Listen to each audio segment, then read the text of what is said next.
Baik Bapak Ibu, saudara-saudara yang dikasih Tuhan, pada pagi hari ini saya mengangkat satu tema bagi kita untuk kita bisa berbicara memikirkan apa yang menjadi sebenarnya yang diinginkan Tuhan di dalam kehidupan kita pada saat kita menghadapi persoalan demi persoalan yang kadangkala tidak kita sukai.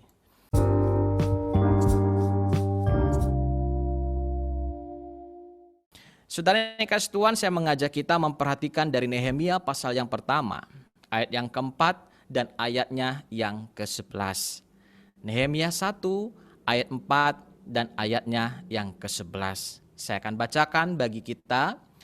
Ketika aku dengar berita ini, duduklah aku menangis dan berkabung selama beberapa hari. Aku berpuasa dan berdoa ke hadirat Allah semesta langit. Ya Tuhan, ayat 11-nya, berilah telinga kepada doa hamba-Mu ini dan kepada doa hamba-hamba-Mu yang rela takut akan nama-Mu. Dan biarlah hamba-Mu berhasil hari ini dan mendapat belas kasihan dari orang ini. Ketika itu aku ini juru minuman raja. Bapak Ibu saudara yang kasih Tuhan, rekan-rekan semua yang mendengarkan, para pemuda-pemudi yang saat ini mungkin sedang bekerja di tempat di mana Anda berada bekerja pada hari ini. Tema saya mengangkat bagaimana ketika kita punya bos atau punya rekan yang nyebelin, saudara ya, yang nyebelin.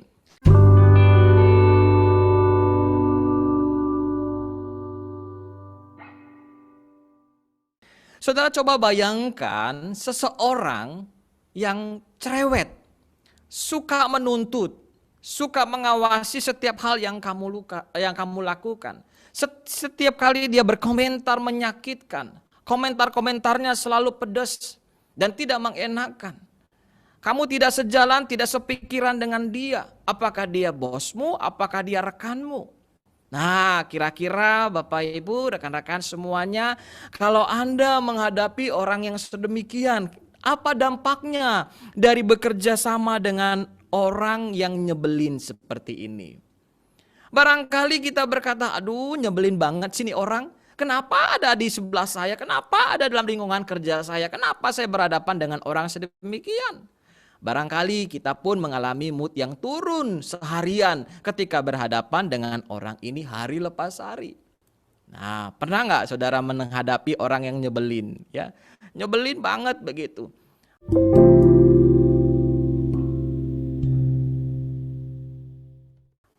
Anda pingin sekali bahwa hidup Anda menjadi produktif, tetapi akhirnya kehidupan saudara, pikiran saudara, perasaan saudara sepertinya jadi tak karuan.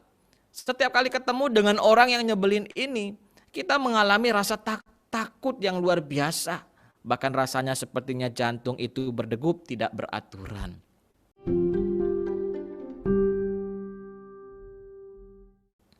Nah, Bapak Ibu, di dalam Alkitab ada seorang bernama Nehemia.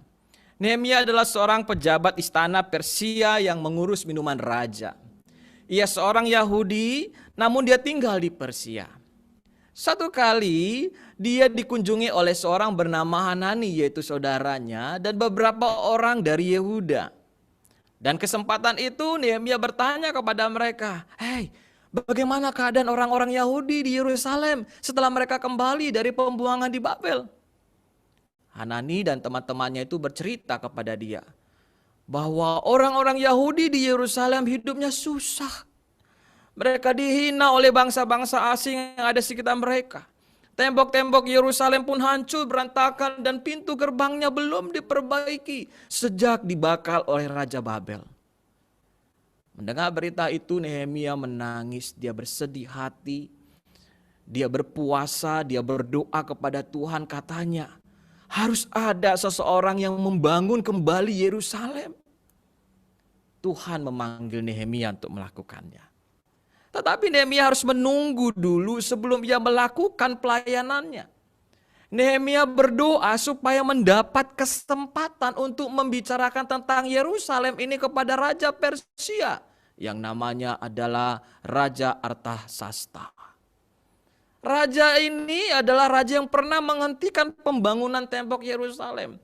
yang pernah menghentikan rencana. Jadi umat Tuhan pada waktu itu sudah punya rencana untuk memperbaiki, untuk membangun. Tetapi raja inilah yang pernah menghentikannya. Raja ini tidak sejalan sepikiran dengan rencana dari umat Tuhan untuk membangun. Kali-kali ini juga Nehemia ketemu dengan raja yang pernah menghentikan proyek pembangunan ini. Ini adalah raja yang nyebelin banget. Rencana sudah oke, sudah mantap, semua orang sedang bersemangat untuk membangun. Tiba-tiba Raja Artasasta ini oleh termakan hasukan orang-orang di sekitar dia menghentikan dengan mengeluarkan surat keputusan supaya pembangunan itu dihentikan. Dia mendengar isu-isu yang menghasut dia yang berkata, "Hei raja, kerajaanmu akan mengalami kerugian kalau tembok itu terbangun. Mereka tidak akan bayar kamu lagi pajak. Mereka tidak akan membayar kamu upeti lagi." Ternyata hasutan itu membuat Raja Artasasta berubah pikiran dan dia menghentikan pembangunan itu.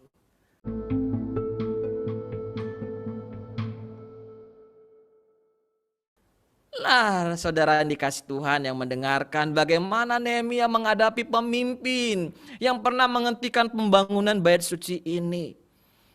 Ini adalah pemimpin yang setiap hari dia harus mengetahui gerak-gerik daripada orang-orang Yahudi pada waktu itu. Demikianlah sulitnya kita bila menghadapi pemimpin yang barangkali pernah tidak sejalan dengan pekerjaan dan pikiran kita. Tidak suka dengan pekerjaan kita, hasil karya kita. Pemimpin yang nyebelin menghambat produktivitas kita. Bahkan barangkali rekan kita juga yang bersama dengan kita dalam satu tim. Nah, apa yang bisa kita lakukan, saudara?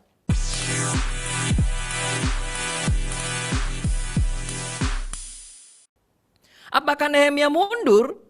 Apakah mundur atau resign merupakan satu-satunya langkah yang perlu diambil?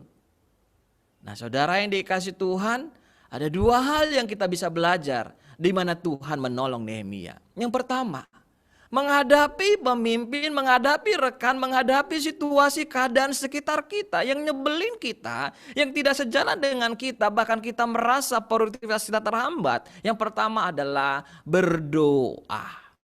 Mendoakan pergumulan itu baik-baik.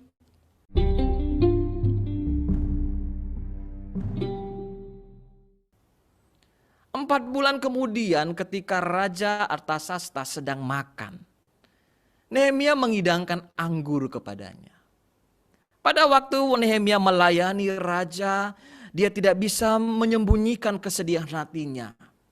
Dan raja bertanya kepadanya, "Mengapa kau kelihatan sedih padahal kamu tidak sakit, Nehemia? Adakah sesuatu yang kau risaukan?" Nehemia terkejut ditanya begitu. Lalu dia menjawab, "Hiduplah raja untuk selamanya. Tapi hamba sedih karena kota tempat kuburan nenek moyang hamba sekarang tinggal puing-puing belaka dan pintu gerbangnya hancur dimakan api." Raja bertanya kepada dia, "Jadi apa yang kau inginkan?" Saudara, ini adalah pertanyaan yang dinanti-nantikan. Hatinya terus berdoa dan dia berhati-hati juga menjawab raja. Dia berkata demikian, "Kalau raja berkenan dan mau mengabulkan permintaan hamba, utuslah hamba ke tanah Yehuda untuk membangun kembali kota tempat kuburan nenek moyang hamba." Raja mengabulkan permohonan Nehemia. Ia memberikan surat-surat yang diperlukan oleh Nehemia dan memerintahkan pembesar-pembesarnya untuk membantu Nehemia.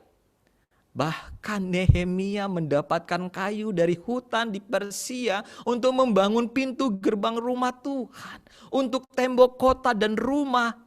Dan Nehemia baru mengetahui dan menyadari, dia berkata, ini adalah pertolongan Tuhan. Segera sesudah itu Nehemia berangkat dengan orang-orang ke Yerusalem.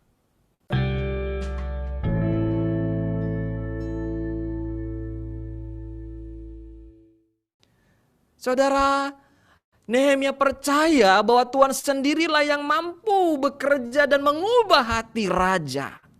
Hati raja yang dulu yang memutuskan untuk menghentikan pembangunan kini berubah.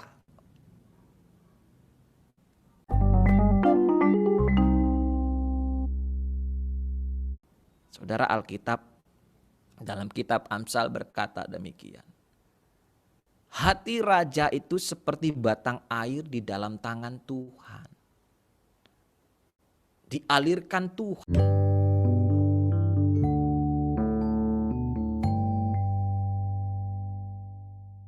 Tuhan kemana Tuhan ingini. Saudara, perubahan itu dipercaya oleh Nehemia dan kita pun hari ini. Karena Nehemia sungguh membawa pergumulan ini di dalam doa.